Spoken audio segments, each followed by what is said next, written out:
നമസ്കാരം. പ്രതിപക്ഷ നേതാവ് പിണറായി വിജയൻ രാജിവെക്കണം. പല മാധ്യമങ്ങളുടെയൊക്കെ തലക്കെട്ടിതാണ്. തിരഞ്ഞെടുപ്പ് കഴിഞ്ഞു, റിസൾട്ട് വന്നു, UDF അധികാരത്തിൽ വന്നു, അങ്ങനെ സഭയിൽ ഒരു പ്രതിപക്ഷ നേതാവായി. ആദ്യത്തെ സഭാ സമ്മേളനത്തിൽ അവസാനമായി. ഇനി 29-ാം തീയതിയാണ് വീണ്ടും ആരംഭിക്കാൻ പോവുക. എന്നിട്ട് മാധ്യമങ്ങളുടെ ഹെഡ്ലൈൻ എന്ന് പറയുന്നത് പ്രതിപക്ഷ നേതാവ് പിണറായി വിജയൻ രാജിവെക്കണം. ഇന്ന് പുതിയൊരു വാർത്ത വന്നിരിക്കുന്നു. അദ്ദേഹത്തിന്റെ MLA സ്ഥാനം കൂടി രാജിവെക്കണം എന്നാണ് പറയുന്നത്.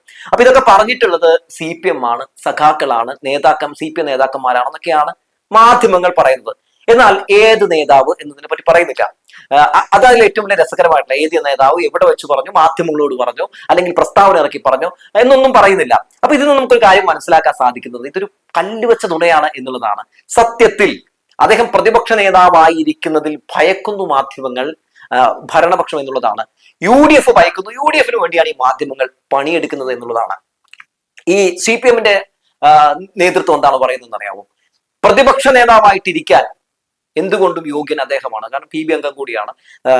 കുറച്ചുകൂടി അദ്ദേഹത്തിന് ഈ പറയുന്ന പോലെ സഭയിൽ നല്ല രീതിയിൽ പെർഫോമൻസ് കാഴ്ചവെക്കാൻ കഴിയും. കാരണം അദ്ദേഹം നേരത്തെ മുഖ്യമന്ത്രിയായിരുന്നു. അതുകൊണ്ട് പിണറായി വിജയൻ തന്നെ പ്രതിപക്ഷ നേതാവാകട്ടെ എന്ന് തന്നെയാണ് ഔദ്യോഗികമായിട്ട് CPM എടുത്തിട്ടുള്ള നിലപാടെന്ന് പറയുന്നത്. ബാക്കിയെല്ലാം അനൌദ്യോഗികമായിട്ട് മാധ്യമങ്ങൾ എടുക്കുന്ന നിലപാടുകളാണ്. ഈ നിരന്തരം മാധ്യമങ്ങൾ ഇങ്ങനെ വാർത്ത ചെയ്തുകൊണ്ടിരിക്കുകയാണ്. അതായത് എങ്ങനെ പിണറായി വിജയനെ ഈ സ്ഥാനത്ത് നിന്ന് തെറിപ്പിക്കാൻ പറ്റുമെന്നാണ് അവർ നോക്കുന്നത്. കാരണം പ്രതിപക്ഷ നേതാവായി സഭയിൽ പിണറായി വിജയൻ ഉള്ളിടത്തോളം കാലം സതീശൻ അത് വലിയ ബാലികേറ മലയാണെന്ന് മാധ്യമങ്ങൾക്കറിയാം. ഈ വലതുപക്ഷ മാധ്യമങ്ങൾ ഒപ്പം പല പ്രൊപ്പഗാൻഡ മാധ്യമങ്ങളൊക്കെ പണിയെടുക്കുന്നത് എങ്ങനെയെങ്കിലും പിണറായിയെ സ്ഥാനത്ത് നിന്ന് മാറ്റുക എന്ന ലക്ഷ്യം വെച്ചുകൊണ്ടാണ്. അത് മാറ്റിയാൽ മാത്രമാണ് പഴയതുപോലെ VD സതീശന് പെരുന്നുളകൾ സഭയിൽ പറയാൻ കഴിയുകയുള്ളൂ. അല്ലാത്ത പക്ഷം സതീശൻ എന്ത് തുണ പറഞ്ഞാലും വിത്തിൻ സെക്കൻഡ് അവിടെ പിണറായി അത് തുറന്നു കാട്ടും. അതിന് ഏറ്റവും വലിയ ഉദാഹരണം പറയാം. ഞങ്ങൾ അധികാരത്തിൽ വന്ന 3000 രൂപ പെൻഷൻ കൊടുക്കുമെന്നാണല്ലോ പറഞ്ഞിരുന്നത്. എന്നാൽ ആദ്യത്തെ മന്ത്രിസഭാ യോഗത്തിൽ പോലും ഇതുമായി ബന്ധപ്പെട്ടൊരു ഒരു ചർച്ച നടക്കുന്നില്ല. മാധ്യമങ്ങളെ കാണുമ്പോൾ ഇതുമായിട്ട് ബന്ധപ്പെട്ടൊരു പ്രഖ്യാപനം നടത്തുന്നില്ല. മാധ്യമപ്രവർത്തകർ ഇതുമായി ബന്ധപ്പെട്ട ചോദ്യങ്ങൾ ചോദിക്കുമ്പോൾ അദ്ദേഹം മിണ്ടുന്നില്ല. ശേഷം പ്രതിപക്ഷ നേതാവ് പിണറായി വിജയൻ ഇതുമായി ബന്ധപ്പെട്ട് ഒരു പരോക്ഷമായിട്ടുള്ള ഒരു താക്കീത് കൊടുക്കുന്നുണ്ട്. ജനക്ഷേമ പദ്ധതികൾ മുടക്കിയാൽ പ്രതിപക്ഷം ജനങ്ങൾക്കൊപ്പം നിന്ന് പോരാടുമെന്ന് പറയുന്നുണ്ട്. അതൊരു വെല്ലുവിളിയാണെന്നും അതൊരു പ്രതിസന്ധി സൃഷ്ടിക്കാനുള്ള നീക്കമാണെന്നും സതീശൻ മനസ്സിലാക്കുന്നു. ഈ പെൻഷൻ കൊടുക്കാതെ വേറെ വഴിയില്ല എന്നുള്ള കാര്യം സതീശൻ മനസ്സിലാകുന്നു. സതീശൻ അതുവരെ അങ്ങനെ ഒരു നീക്കം ഉണ്ടായിരുന്നില്ല എന്നാണ് ഞാൻ മനസ്സിലാക്കുന്നത്. കാരണം അങ്ങനെ ആയിരുന്നുവെങ്കിൽ ആദ്യത്തെ മന്ത്രിസഭാ യോഗത്തിന് ശേഷം തന്നെ അത് പ്രഖ്യാപിക്കുമായിരുന്നു. പിന്നീട് 3000 രൂപ 25-ാം തീയതി മുതൽ നൽകുമെന്നുള്ള ഒരു പ്രഖ്യാപനമൊക്കെ വന്നിട്ടുണ്ട്. കിട്ടി എന്ന് പറയാം. എന്തായാലും അങ്ങനെ ഒരു പ്രഖ്യാപനമൊക്കെ വന്നിട്ടുണ്ട്. അപ്പോ സതീശൻ ഒരു കാര്യം മനസ്സിലായി. ഇത്തരത്തിലുള്ള കാര്യങ്ങൾ, അത് ജനദ്രോഹപരമായിട്ടുള്ള അല്ലെങ്കിൽ ജനക്ഷേമ പദ്ധതികൾ മുടക്കിക്കൊണ്ടുള്ള എന്തെങ്കിലും പ്രഖ്യാപനം നടത്തിയാൽ അതിൽ പിണറായി വട്ടം പിടിക്കുമെന്നുള്ള കാര്യം മനസ്സിലായി. പിണറായി ഒരു ക്രൗഡ് പുള്ളറാണ്. പിണറായി അങ്ങനെ കൈ കൊട്ടിയിട്ടുണ്ടെങ്കിൽ ജനം നിറയുമെന്ന് നന്നായി തന്നെ VD സതീശൻ അറിയാം. അതുകൊണ്ട് VD സതീശൻ വളരെ ക്രൂക്കഡായിട്ട്, വളരെ ഗംഭീരമായിട്ട് മാധ്യമങ്ങൾ വെച്ച്, അല്ലെങ്കിൽ ഈ സർക്കാർ നല്ല ഗംഭീരമായിട്ട് മാധ്യമങ്ങൾ വെച്ചൊരു കളിക്കുന്ന ഒരു കളിയായിട്ടാണ് എനിക്ക് ഫീൽ ചെയ്യുന്നത്. ഇനി ഇപ്പൊ ലൈഫ് മിഷൻ പദ്ധതി നിർത്തലാക്കിയിരിക്കുകയാണ്. അങ്ങനെ ജനങ്ങൾക്ക് ഉപകാരപ്രദമാകുന്ന എല്ലാ പദ്ധതികളും നിർത്തലാക്കുകയാണ്. ഭൂമാഫിയകളൊക്കെ തലമുക്കിക്കൊണ്ടിരിക്കുകയാണ്. അതുപോലെ തന്നെ എല്ലാ മേഖലയും ഇതിനോടൊപ്പം തന്നെ തകർന്നടിഞ്ഞിരിക്കുന്നു. ആരോഗ്യ മേഖലയൊക്കെ നല്ല രീതിയിൽ മുന്നോട്ട് പോയിക്കൊണ്ടിരുന്ന മേഖലയാണ്, ഇതൊക്കെ തകർന്നടിയുന്നു. വിദ്യാഭ്യാസ മേഖല തകർന്നടിയുന്നു. അതായത് പുസ്തകം പോലും സ്കൂൾ വർക്കറായിട്ട് കുട്ടികൾക്ക് കിട്ടിയിട്ടില്ല. അങ്ങനെ പല മേഖലകളും UDF-ന്റെ കാലഘട്ടത്തിൽ എങ്ങനെയായിരുന്നു ആ കാലഘട്ടത്തിലേക്ക് പോയിക്കൊണ്ടിരിക്കുകയാണ്. കുട്ടികൾക്ക് കിട്ടിക്കൊണ്ടിരുന്ന ബിരിയാണി പോലും ഇല്ലാതാവാൻ പോവുകയാണ് എന്നാണ് പല പ്രതികരണങ്ങളിൽ നിന്ന്, ബിന്ദുകൃഷ്ണയുടെ പ്രതികരണത്തിൽ നിന്ന് മനസ്സിലാക്കാൻ സാധിക്കുന്നത്. അങ്ങനെ എല്ലായിടത്തേക്ക് നോക്കിയാലും പഴയ ഇരുണ്ട കാലഘട്ടത്തിലേക്ക് പോയിക്കൊണ്ടിരിക്കുകയാണ്. അങ്ങനെ ഇരുണ്ട കാലഘട്ടത്തിലേക്ക് പോകുമ്പോൾ സ്വാഭാവികമായും ഇരുണ്ട കാലഘട്ടത്തിൽ നിന്ന് എന്താ പറയാ, നമ്മുടെ കേരളത്തെ വീണ്ടെടുത്ത ഒരു സർക്കാരിന്റെ ഭാഗമായിരുന്ന മുഖ്യമന്ത്രി സ്വാഭാവികമായും ഈ ഇരുണ്ട കാലത്തേക്ക് ജനങ്ങളെ നയിക്കുന്ന മുഖ്യമന്ത്രിയെ ചോദ്യം ചെയ്യും. അതിനു മുമ്പിൽ സതീശന് നിൽക്കുക എന്ന് പറയുന്നത് വലിയ ബാലികേറ മലയാണ്. അതുകൊണ്ടാണ് ഇപ്പോൾ പിണറായി വിജയൻ ചെയ്യുന്ന എന്തിനേയും ഏതിനെയും ഒക്കെ ഈ പറയുന്ന പോലെ മാധ്യമങ്ങൾ വെച്ച് വിമർശിക്കുന്നത്. ആരാണ് അതിന് മുമ്പിൽ നിൽക്കുന്നത്? ജമാഅത്ത് ഇസ്ലാമിയുടെ ചാനലായിട്ടുള്ള മീഡിയ 1 ആണ്. മീഡിയ 1 എന്ന് പറയുന്ന ചാനൽ എന്തൊക്കെ പടച്ച് വാർത്തകൾ വിടുമെന്ന് നമുക്കറിയാമല്ലോ. ഇപ്പൊ തന്നെ എനിക്ക് പൈലറ്റ് വേണ്ട, എനിക്ക് എസ്കോർട്ട് വേണ്ട എന്ന് ഓൾറെഡി പിണറായി പറഞ്ഞു കഴിഞ്ഞു. പക്ഷേ അതൊന്നും കൊടുക്കുന്നില്ല. അതായത് അതെല്ലാം മാറ്റുന്നു, ഇത്തരത്തിലുള്ള സുരക്ഷകളൊക്കെ പ്രതിപക്ഷ നേതാവിനെ പിൻവലിക്കുന്നു എന്ന രീതിയിലാണ് വാർത്തകൾ വരുന്നത്. എന്നാൽ അദ്ദേഹം വേണ്ടാതെ പറഞ്ഞിരിക്കുകയാണ്. അതാണ് ഒരു വസ്തുത എന്ന് പറയുന്നത്. രണ്ടാമത്തെ ഒരു പ്രധാനപ്പെട്ട കാര്യം ഒന്നാണ്, ഈ പിണറായി വിജയൻ തെക്കോട്ട് തിരിയുന്നതും വടക്കോട്ട് തിരിയുന്നതും ഒക്കെ ഒരു ക്രൂരമായ രീതിയിൽ മീഡിയ വൺ പോലുള്ള ചാനലുകളൊക്കെ അവതരിപ്പിക്കുകയാണ്. ഈ മീഡിയ വൺ എന്ന് പറയുന്ന ചാനൽ എന്താണ് പിണറായി വിജയനോട് ഇത്രയധികം ദേഷ്യം? ജമാഅത്ത് ഇസ്ലാമി എന്ന് പറയുന്ന ആ ഒരു സംഘടനയുടെ സ്വഭാവം എന്താണ്? മതരാഷ്ട്രവാദം ഉന്നയിക്കുന്ന ഒരു സംഘടനയാണ്. ആ സംഘടനയ്ക്കെതിരെ ഇദ്ദേഹം എടുത്ത നിലപാടാണ് ഇവരെ ചൊടിപ്പിച്ചിട്ടുള്ളത്. ഒരു മതരാഷ്ട്ര സംഘടനയും ഇവിടെ വളരാൻ പിണറായി വിജയൻ സമ്മതിച്ചിട്ട് ഉണ്ടായിരുന്നില്ല.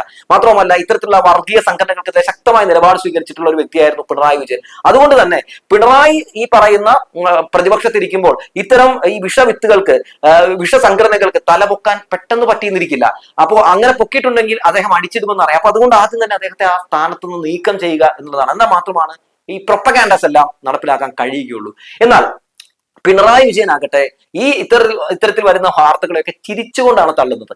എന്നാൽ ഇവിടെ സ്വീകരിക്കേണ്ട 2-3 കാര്യങ്ങൾ കൂടിയുണ്ട് ഇടതുപക്ഷം. ഇത്തരത്തിലുള്ള വ്യാജ വാർത്തകൾ വരുമ്പോൾ സ്വാഭാവികമായും ഇന്ന കമ്മിറ്റി പിണറായിക്കെതിരെ ഇങ്ങനെ ഒരു പ്രതികരണം നടത്തി എന്ന് പറഞ്ഞു വരുമ്പോൾ ആ കമ്മിറ്റിയിലുള്ള ആളുകൾ തന്നെ മാധ്യമങ്ങളിലൂടെയോ അല്ലെങ്കിൽ സമൂഹ മാധ്യമങ്ങളിലൂടെയോ ഇതൊരു വ്യാജ വാർത്തയാണെന്ന് പറഞ്ഞ് രംഗത്തേക്ക് വരേണ്ടതുണ്ട്. കാരണം അങ്ങനെ വരാത്ത പക്ഷം ജനങ്ങൾ ഒരു പരിധിവരെ ഇത് സത്യമാണെന്ന് വിശ്വസിക്കും. മാധ്യമങ്ങൾ പറയുന്നത് മുഴുവൻ സത്യമാണെന്ന് വിശ്വസിക്കുന്ന ഒരു വലിയ വിഭാഗം ആളുകൾ നമ്മുടെ കേരളത്തിലുണ്ടെന്നേ. അതുകൊണ്ടാണല്ലോ പ്രതിപക്ഷത്ത് ഇരുന്നിട്ട് ഒരു പണിയെടുക്കാത്ത UDF അധികാരത്തിൽ വന്നത്. സത്യത്തിൽ കഴിഞ്ഞ ടേമിലെ ഏറ്റവും വലിയ പ്രതിപക്ഷം എന്ന് പറയുന്നത് ഇവിടുത്തെ മാധ്യമങ്ങളായിരുന്നു. അവർ പറഞ്ഞ പെരുന്നുണയിലാണ് ഈ നാട്ടിലെ ജനങ്ങൾ മുഴുവൻ വീണത്. ഇന്ദിരാ ഗ്യാരണ്ടി എന്നൊക്കെ പറയുന്ന ഗ്യാരണ്ടി കണ്ടിട്ടുണ്ടെങ്കിൽ സത്യത്തിൽ ഏത് പൊട്ടന് ചിരിച്ചു പോകും. സൗജന്യമായിട്ട് ഈ നാട്ടിലെ സ്ത്രീകൾക്ക് മുഴുവൻ KSRTC യാത്ര എന്നൊക്കെ പറഞ്ഞാൽ അതൊക്കെ വിശ്വസിക്കണമെങ്കിൽ ഒന്ന് ആലോചിച്ച് നോക്കണം. അതൊക്കെ പ്രാവർത്തികമാക്കാൻ കഴിയുമോ? ഒരിക്കലുമില്ല.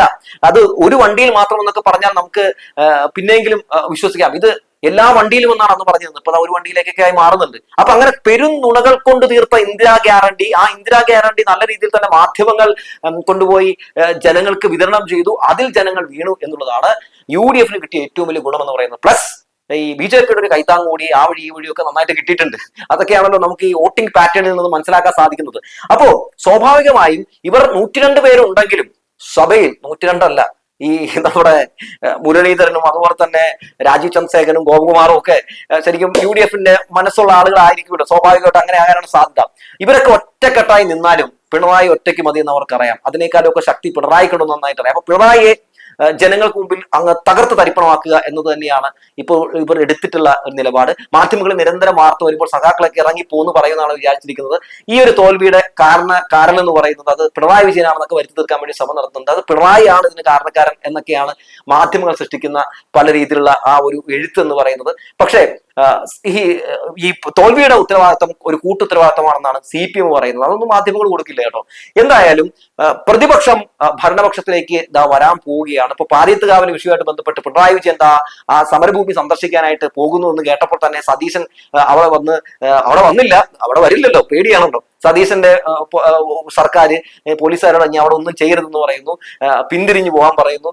അങ്ങനെ ഉള്ള കാഴ്ചകളൊക്കെ നമ്മൾ കണ്ടുകൊണ്ടിരിക്കുകയാണ്. അപ്പൊ പിണറായി വിജയൻ എന്ന് പറയുന്ന വ്യക്തി അദ്ദേഹം ഒത്തിരി സമരങ്ങൾ കണ്ടിട്ടുള്ള വ്യക്തിയാണ്. അറിയാമല്ലോ, പണ്ട് കരുണാകരന്റെ പോലീസ് തല്ലിച്ചതച്ച് കൊല്ലാറാക്കിയിട്ടുള്ള വ്യക്തിയാണ്. അപ്പൊ അതിലേക്ക് അതിജീവിച്ച ഒരു മനുഷ്യനാണ്. അതുകൊണ്ട് മുത്തങ്ങ മോഡലൊക്കെ ആയിട്ട് അങ്ങോട്ടേക്ക് ചെന്നിട്ടുണ്ടെങ്കിൽ പിണറായി ഇങ്ങനെ ചങ്ക് പിടിച്ച് നിൽക്കുമെന്ന് നന്നായി തന്നെ സതീശൻ അറിയാം. അതുകൊണ്ട് സതീശന്റെ ഏറ്റവും വലിയ പേടി സ്വപ്നം അത് പിണറായി തന്നെയാണ്. പിണറായി എന്ന് പറയുന്ന ഫാക്ടർ സഭ തുടങ്ങിക്കഴിഞ്ഞിട്ടുണ്ടെങ്കിൽ സതീശനെ തേച്ചൊട്ടിക്കുമെന്ന്, അത് വാർത്തയായി കഴിഞ്ഞാൽ സതീശൻ ഒരു അപഹാസനായി മാറുമെന്നൊക്കെ സതീശൻ അറിയാം. എന്തായാലും മാധ്യമങ്ങൾ അവരുടെ പണി തുടരട്ടെ. പിണറായി വിജയൻ വരും ദിവസങ്ങളിൽ സഭയിൽ കാഴ്ചവെക്കാൻ പോകുന്ന പെർഫോമൻസിന് വേണ്ടിയുള്ള കട്ട വെയിറ്റിംഗ് ആണ്. വേറൊന്നും കൊണ്ടല്ല, മുഖ്യമന്ത്രിയായി തിളങ്ങിയ പിണറായി വിജയൻ പ്രതിപക്ഷ നേതാവാകുമ്പോൾ ജനങ്ങൾക്ക് വേണ്ടി ജനങ്ങളുടെ ശബ്ദമായി അദ്ദേഹം സഭയിൽ മാറുമ്പോൾ സതീശ എന്താ ആഘോഷ എന്ന് കാത്തിരുന്ന് തന്നെ കാണാം അല്ലെ.